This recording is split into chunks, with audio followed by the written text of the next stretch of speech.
scraping hides with it.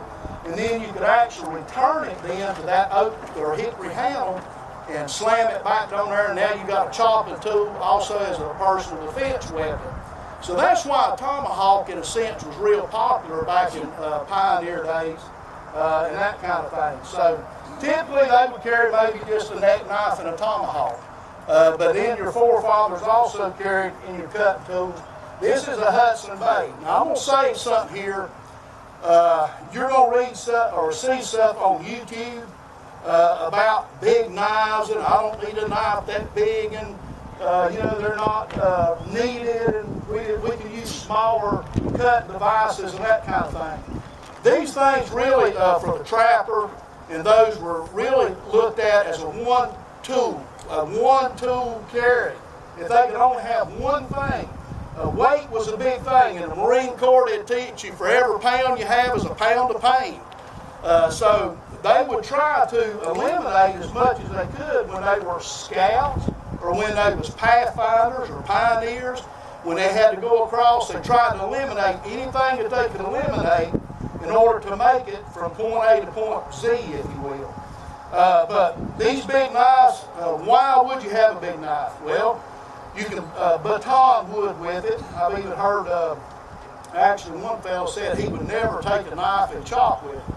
I've never ever had a knife that I carried on my person out in the woods that I didn't chop something with it sometime or another, if it was knocking a limb out of the way or whatever. But typically you would baton. You would stick that in the side of a tree and take a big stick and hit that and cut it out or do whatever you need to do to get that tree to fall over. And then you would baton it into smaller stuff or whatever your case may be. Now another thing that 5 inches, typically for a one tool carry. Why 5 inches? Number one, if you are in really bad weather conditions and you don't have tender sources. Now around here we're blessed with fat wood. Everybody know what fat wood is. It's a real rich pine. Some of you don't, some of you do. But you find that typically in a pine or a cedar rock tree, and it really smells good. I don't know if Josh has got some right there. Take some, just let them pass it around and smell. This is fat wood, but that is abundant around here. That's actually not only a tender source, but an accelerant.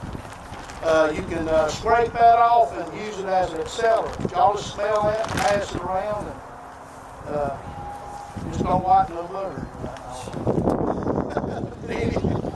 But anyway, we also, but again, if you don't have the access to fat wood and all your tender, we love a tulip poplar bark. This is tulip poplar bark.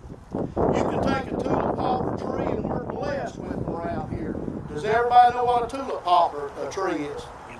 Okay, well this here, you can make everything you need. Actually, you can make cordage out of this. You can make a fireboard out of it. You can make your spindle out of it. You can make everything you need to build a fire and more out of tulip poplar bark. This here is what it looks like when it's processed up. Right there. So there's your tinder bundle. And you say, well, if your tulip poplar bark is wet, it's been raining for 4 or 5 days, you know, what would you do? That's when you get into feather sticking. I don't have a stick. No, I could here, maybe. Right there beside your stand. You might know what a feather stick is. This is something where you just take it and make feathers. This is not my knife, so I'm not used to it. I don't know if y'all can see that or not, but you take them curls, you'd actually collect them. And so you can get them real fine. When you know your knife, you can really get them real fine. But you can take the heart of a poplar and make feather sticks out of it to use for your tinder source, if you have to. But anyway, the reason, go back to the 5 inch, you can take or baton a 5 inch poplar limb, cut it, and then you could baton that down into sticks, making we had to make 3 feather sticks, and then we had to make our fine curls or our shavings. And this is where you would take this knife. We always advocate a 90-degree spine. And the reason that is, you don't want to be taking your blade and doing this with it. This here is your life, this blade here. You want to keep it as sharp as possible. So a 90-degree spine, we can take that stick. I have to remove them. We can take that and do this here with it. And that'll cut and remove stuff off of this. I don't know if you can see it, but it's real fine stuff falling here. But that's the reason for a 90-degree spine on a knife. Most of your knives you buy in the store will not have a 90-degree spine on it. But your ancestors would have wanted a 90-degree spine. And that protects them from having to go in here, because this back in here is used for fine carbon. I've seen YouTube channels where people was actually striking a ferrocerium rod. Who all knows what that is? Okay, a ferrocerium rod is this here. This is a small one. It'll throw sparks, wet or dry, don't matter. Probably jump to that. We'll talk about that here in a minute. But anyhow, 90-degree spine, 5 inches, because actually we would probably have to have a block of wood at least 5 inches thick to get to the dry. So we would baton off that outside, where then we could work with the inside to get everything that we need to build a fire. Everything from fine shavings to feather sticks to even kindling, or what we call smalls. That would be pencil size or smaller. And hopefully get a fire built big enough that we can then dry out anything. I tell people, if it don't snap, it won't burn. Most of the time. Rainy weather, reach up off the ground, grab your limb. If it don't pop, snap, crackle, or pop, don't even mess with it. It won't burn. Go find you something that will. But anyhow, 5 inches. That blade then can go all the way through that stick. You can baton out here. I'd be careful about the end of your handle here. You don't want to bust your handle up. But also 3/16 of an inch up to a quarter. Don't really recommend anything smaller than that in the diameter of your knife here. The thickness, you want 3/16, I think, or a quarter inch. This here's 3/16, it looks like. So anyhow, that is a Hudson Bay. Josh can correct me if that's wrong. It's Hudson Bay. But I've got all kinds of survival knives up here. Probably one of the cheapest, best one on the market is your Moore. Everybody know what a Moore is? Now this is not 5 inches, but this is actually the only thing Dave Canterbury would allow in his school. These things are so well made. They got a sharp 90-degree spine. This is a Moore Black. I've also got the new Moore Garbird, which has got a longer blade. But these things, they're high carbon steel, 1095. You need 1095, D1, D2. The problem of it is when you get into your harder steels, 1095 is good for high carbon because it throws sparks. You can take a flint or a piece of chert, break off you a piece of quartz, and it'll throw a spark off the spine. Again, we're not going to hit the blade, right? It'll throw a spark off the spine of that knife onto your char cloth and stuff. I don't know how much time I'll have to get into all this stuff today. But 1095 is good. You say, well, why 1095? It's high carbon steel. It'll hold the edge, and it's soft enough that you can sharpen it in the field. You can do it over a river rock or something. Also, you can take, a lot of people didn't realize it, and I didn't realize it until the other day. While I'm there, I'm going to say that as to say this. You never quit learning. I'm not standing here before you as that I know everything and as I'm an expert in anything. Because we learn from each other, okay? So, but anyway, you can actually take clay or mud, a real fine mud, and rub that on the top of a log, and you can sharpen your knife with that and polish it. So that knife there, I think, is about probably $30 or $40, but your Moores go down to about $10 or $12. They're really good knives, high carbon steel. So you can bushcraft on a budget, is what I'm trying to say. These This is something, this is from the Pathfinder knife shop. This is something that you would see probably back in your pioneer days. This was something on the end of a French trade knife. But this here, if you notice, I think this might be 3/4 inch. But a good bushcraft knife almost goes all the way to the end in the thickness. It's got very little point on it. Reason being is to protect that point when you're having to pry bark or whatever it is you might need to do. They don't advocate that you use them as a pry bar.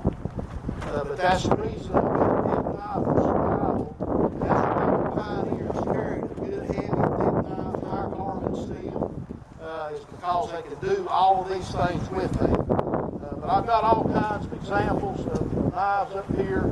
The Essies, one of the best things, the most well known, is the Marine Corps K-bar. 1095 Crow Band steel. It's got a sharp 90-degree spine right here. The only thing is, if you noticed, it's made for kind of self-defense, knife fighting / survival. So it wasn't really designed per se as strictly a survival knife. It's a fighting knife, and it has well served our country.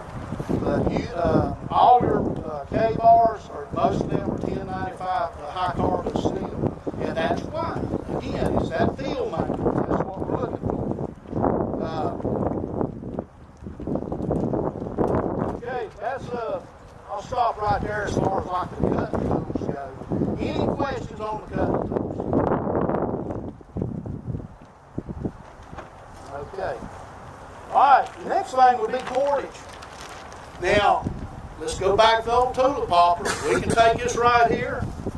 We can soak that down, take the cambium off out of the inner layer of that, and we can weave that into cordage. It'll look actually something similar like this. Now, this is leather, but that's what it would similarly look like after it's woven into cordage. But again, we're talking about, this is time, labor, time sensitive. It's all about preserving calories, not burning calories, not out here running around and doing stuff that you don't need to be doing.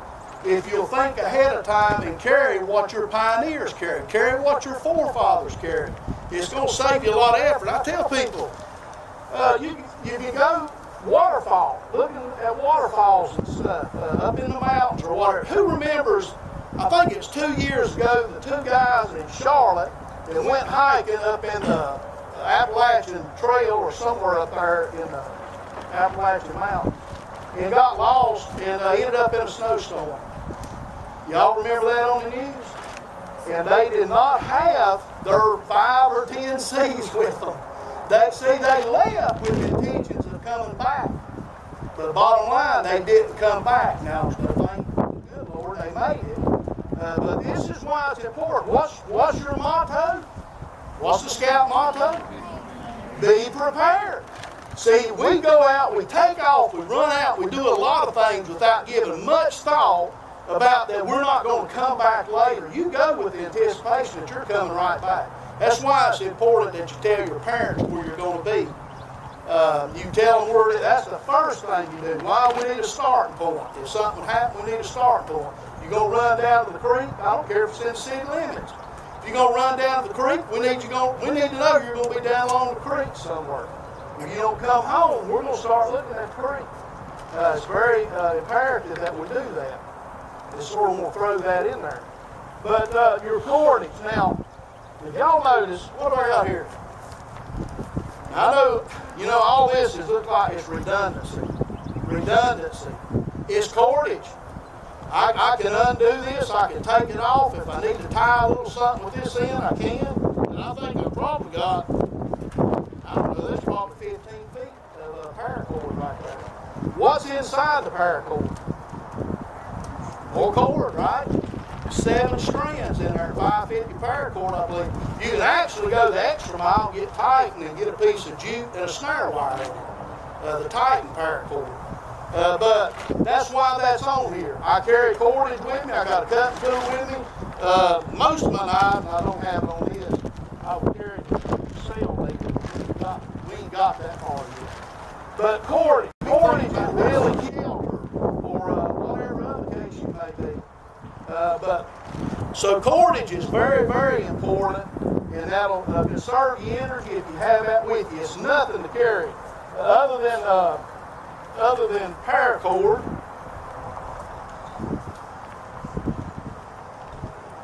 Bank line, number 36 bank line, tarred bank line. That stuff is about indestructible. You can tie up stuff with that. It's nothing to put in a kit. So cordage is very, very important. Okay, a container. Now, of course, with the world today, there's containers probably laid everywhere. You could probably find your container unless you're off the beaten trail somewhere, like the guys from Charlotte, and they're up in the mountains and they're walking around. They need something to carry water in, whatever the case may be.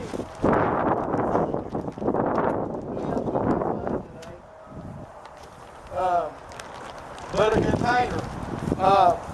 Actually, the Pathfinder school, scout leaders, I got cars for that. Dave Canterbury actually made a 32-ounce stainless steel bottle. What is all your water purification plans? 32 ounces. Can you buy them other than, I don't know if you can now or not, but before you couldn't buy them anywhere other than from Dave Canterbury except for the light store, because they don't make them. They make water purification tabs for 32 ounces, and you don't have a 32-ounce bottle. If you've got a 32-ounce bottle, it's in this kit right here. Now, I'm not here to sell. I'm just telling you. Because this is stuff you got access to. That's me a little tender pouch. Tent stakes. Takes a lot of time to make tent stakes, right? These things weigh nothing. Put them in there. Got a little stove. 32-ounce bottle. It's good to have this because you purify water in it. Boiling, it's always best to boil your water. I think around here boiling temps about 210, somewhere around that. I think your Guardian, that stuff don't start dying till about 180.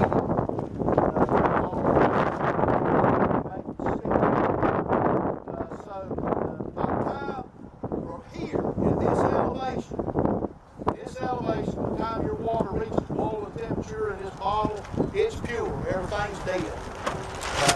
We can go probably say 99.9, whatever you want in that. I'm not going to get into waterfalls and waters running over 50 feet of rock and all that stuff. I'm telling you, today, unless you know how to find springs, unless you know where to look for stuff like that, I'm telling you, if you can, it's best to boil your water. Why can't you drink out of a mountain stream really quick? Reach down there. For the most part, to be honest with you, you can. Most of the stuff on the Appalachian Trail, people that's got sick, and believe it or not, ain't been from the water. It's been from their hands. It's been from where they went and used the bathroom, and they cleaned themselves, and they come back and they helped the camp cook, or whatever the case may be, or their friend, and they gave him stuff because not that not in a sense that he was nasty, but the microorganisms in your intestinal tract, everybody's is different. So yours technically would make me sick, and mine would make you sick. It's just a fact of life. That's why we try to be clean and stuff and wash our hands as we need to. But another thing is, in your mountain streams, it runs over a lot of rocks, don't it? And you're like, well, how in the world is this dirty? It's clear. How can it be dirty? What's laying 100 yards upstream? What is laying in the water? We don't know what's laying in the water. Could be a dead raccoon or rabies. Could be a deer that got hurt or injured, died, fell in the stream. Everything can look clean down here, but it may not be very clean upstream. So if you can, now listen to this very carefully, if you can, you need to always boil. But if it's a do or die situation, what's the threes? Can anybody tell me the threes? 3 minutes without air.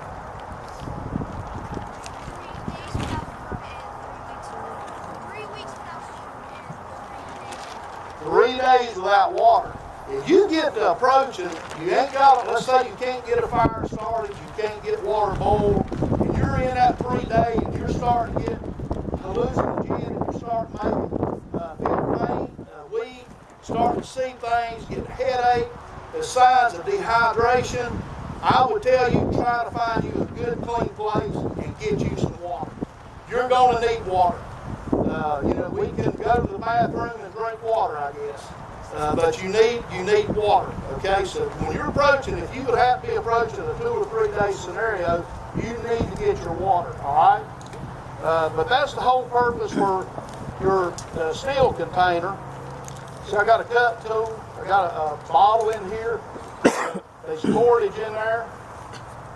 Okay, we got the cut tool, cordage, container, a combustion device. Now in the old days, in the pioneer days, they carried char cloth. And you can actually make char cloth, but it's got to be made out of 100% cotton. Char cloth has to be made out of 100% cotton. Keep one of them in your back pocket. Everybody knows what that is, right? That's a cotton bandana. They carried cotton. Matter of fact, cotton is probably about all they had back in our pioneer days, so they didn't have to worry about polyester and all that stuff. But anyway, you can cut little squares up in it, put it in I put right here just an alcohol tin. You ain't got to go buy tins. Get mom, I know everybody blows money every day. You can go buy a can of Altoids and do like me, dump it out in a Ziploc bag, and there's your little char cloth tin that you can make char cloth out of. That's something you would put that in there, and your little squares, peel that can up about as tight as you can get it. Shut it, throw it in the fire, and you'll see flames coming out from underneath the lid. Even in the back here. When that stops, it's probably done. Don't open it. Get your gloves or get your 2 sticks. Get that out of the fire. Set it off the side. Let it cool off completely. And then open it up, and you've got a piece of char cloth that you can. That'll take a spark in the old days from flint and steel, like a vacuum knife or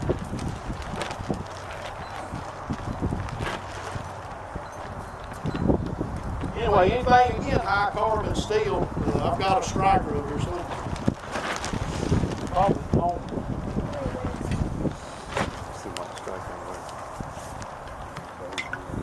I carry this right here.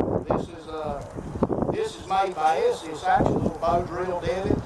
It's got a sharp 90-degree spine, and it's 1095 high carbon steel. Don't take nothing. Put that in your pack. There you go. You've got 3 tools in one. But you can actually take your char cloth and pop it on there, put it in your bird nest bundle, and roll it into the flame. We might try that.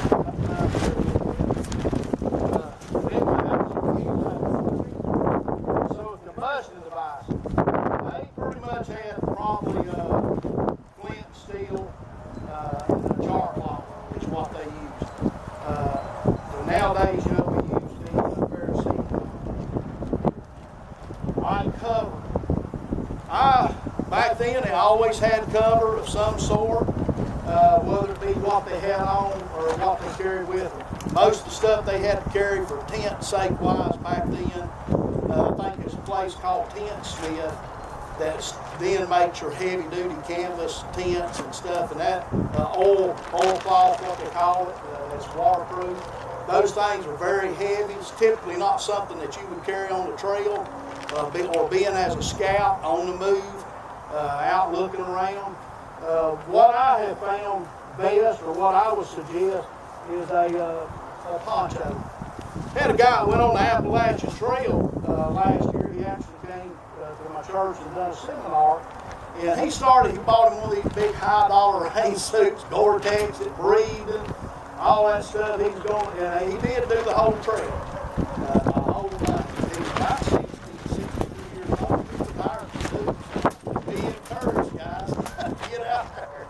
I can't do it. My knees and stuff. But anyway, he said he was wetting that stuff. And he just sweated something terrible. And of course, then you're looking at hypothermia and stuff, and they're being wet. And so he just wasn't working. And he got some little old town. And there was this some little woman come running out there to him, and she was talking to him about some of their stuff, and they see all kinds of stuff, those people up there along the trail. And she says, well, honey, she says, I got just what you need. And he said, well, what is that? She come back with an old military poncho. And actually, that thing, cover his pack and cover him. It had plenty of airflow underneath it. But here was a good killer thing. It had grommets. So he could actually take grommets. He could put that thing out as a shelter and lay under it and to get out of the rain if he needed to. And also the hood on it you could actually use as a catch basin for water. Rainwater is always pure. You can drink that. Matter of fact, though, we had a guy on the lawn. We had one of our instructors. I don't know if y'all knew about the lawn. Matt. I don't know if y'all remember him, but he was a Pathfinder school instructor. And he went over there. And if you notice, they didn't do a lot of filming with him because he didn't do a lot of anything. Because you see, this was how long you could stay out there, not how how short you could stay. They wanted to stay out there a year if they could. So you see, it's about a calorie thing. So he done very little to nothing. But one thing I want to tell you something. In your kits or in your packs, I want to ask you this. Raise your hand if you got one in there. A 55-gallon drum bottle. She ain't got one. Hey, it's light. It's thick. I think they're about 3 mil, 4 mil. The plastic's thick on them. Look here. You can carry water with it. What is one thing, do y'all know about maintaining core body temperature? Has anybody talked to you about that? Maintaining core body temperature, that is your sole goal for survival. I was actually asked a question on one of my tests.